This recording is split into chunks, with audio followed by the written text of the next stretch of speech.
Assalamualaikum warahmatullahi wabarakatuh. Selamat siang anak-anak. Sebelum kita mulai ke pembelajaran, alangkah baiknya kita membaca doa terlebih dahulu agar dipermudah belajarnya. Berdoa dalam hati mulai. Berdoa selesai. Oke, Ibu akan absen terlebih dahulu ya. Siapa aja yang hadir dan siapa aja yang tidak hadir. Tapi yang Ibu lihat semuanya hadir semua. Alhamdulillahirrahmanirrahim.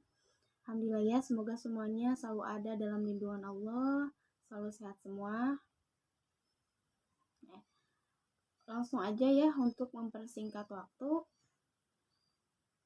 Di minggu sebelumnya kita membahas tentang macam-macam air. Ada yang masih ingat ada berapa macam-macam air?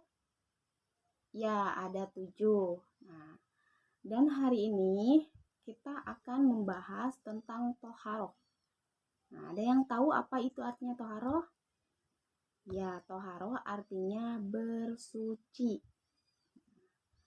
Nah, toharoh menurut bahasa artinya bersuci. Dalam istilah, toharoh artinya bersuci dari hadas dan najis, yakni keadaan suci setelah berwudu, bertayamum, atau mandi wajib. Dalil toharoh tertulis dalam Al-Quran surat Al-Baqarah ayat 222, yang artinya, sungguh Allah menyukai orang yang tobat dan menyukai orang yang menyucikan diri. Nah, selain itu, dalam hadis riwayat Muslim, Rasulullah SAW bersabda, Allah tidak menerima sholat yang tidak disertai dengan bersuci. Nah, maka dari itu, sebelum kita sholat, kita harus dalam keadaan suci. Nah, kalau misalkan kita dalam keadaan hadas, berarti kita harus mandi dulu. Nah, suci dari najis tempatnya, misalkan tempatnya ada kotoran, kita harus bersihkan dulu. Atau kita ganti dengan yang lebih bersih, karena sholat itu harus bersih dari hadas dan najis. Bersih dari najis nih. Najis menurut bahasa adalah salah satu kotoran, sedangkan menurut syarah najis artinya suatu benda yang kotor. Misalnya kotoran anjing, kotoran ayam, atau kotoran lainnya yang memang itu najis. Macam-macam najis dan cara menyucikannya. Najis itu ada 3 macam. Yang pertama adalah najis mukhafafah, yang artinya najis ringan, yakni najis dari air kencing bayi laki-laki yang belum berumur 2 tahun. Belum pernah makan sesuatu apapun kecuali air susu ibunya. Nah, itu dapat dibersihkan dengan percikan air. Yang kedua adalah najis mutawasito, artinya adalah najis sedang. Najis mutawasito merupakan najis yang keluar dari kubul atau dubur manusia atau binatang, kecuali air mani, barang cair atau memabukkan, dan suatu hewan yang tidak halal dikonsumsi. Nah, najis mutawasito dapat dibersihkan terlebih dahulu. Najis ainiyah dengan cara 3 kali cuci kemudian disiram lebih banyak. Nah, untuk najis hukmiyah, cara menghilangkannya cukup dengan air mengalir saja yang jumlahnya melebihi dari najis itu. Nah, yang ketiga adalah najis mughalladhah, artinya adalah najis berat.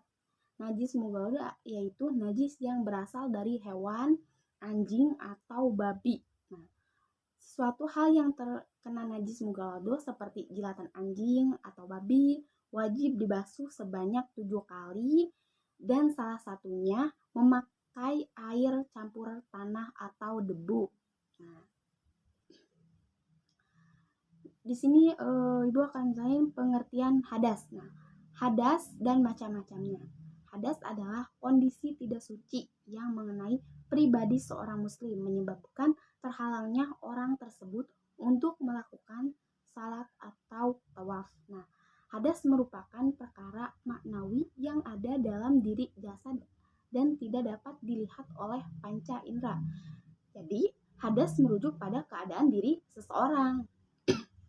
Nah, hadas dibedakan menjadi 2 macam, yaitu hadas besar dan hadas kecil. Nah, hadas besar yang harus disucikan dengan cara mandi. Sedangkan hadas kecil adalah hadas yang dapat disucikan dengan cara berwudu atau tayamum. Nah, contoh hadas besar adalah dari haid, junub, nifas, atau keluar mani.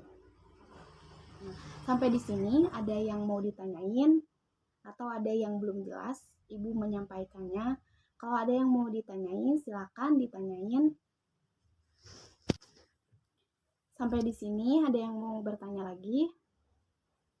Jika sudah cukup, karena waktunya udah mau habis, ya, maka kita tutup pembelajaran kali ini dengan mengucapkan hamdalah, alhamdulillahirabbil alamin.